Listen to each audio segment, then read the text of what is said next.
Welcome to the Passive Playbook.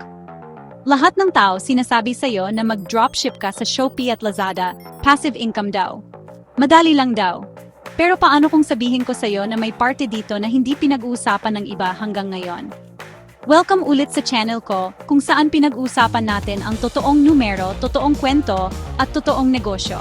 Pindutin mo na yung like button kung pagod ka na sa mga puro hype lang at gusto mo malaman ang totoo. Simulan natin sa pinakamalaking kasinungalingan na madaling pera ito. Oh, hindi ka nga humahawak ng stock.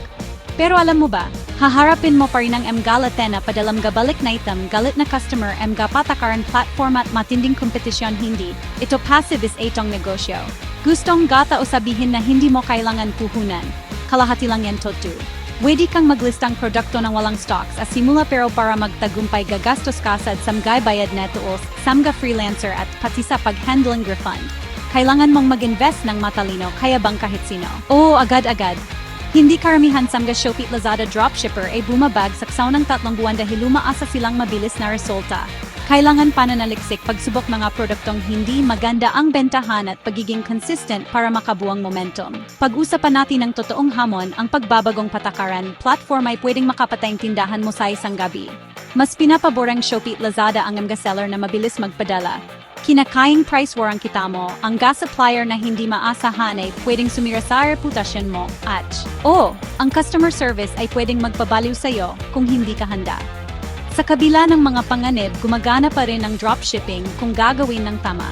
Maghanap ng mga produktong pang-niche, gumawa ng matibay na brand presence, makipag-ugnayan sa mga maasahang local na supplier, magbigay ng napakagandang customer service, i-optimize ang iyong mga listing at ads ng tuloy-tuloy.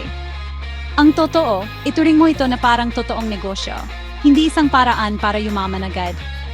Hindi patay ang Shopee at Lazada dropshipping, pero ang hype ay patay na. Kung seryoso ka sa pagbuo ng totoong kita, oras na para matuto ng laro, iwasan ang mga kasinungalingan at bumuo ng matalino. Mag-comment ng truth kung nakarating ka hanggang dito at gusto mo pa ng mas maraming walang halong kalokohan na gabay. Huwag kalimutang mag-subscribe at i-on ang notification. Kita-kits sa susunod na video.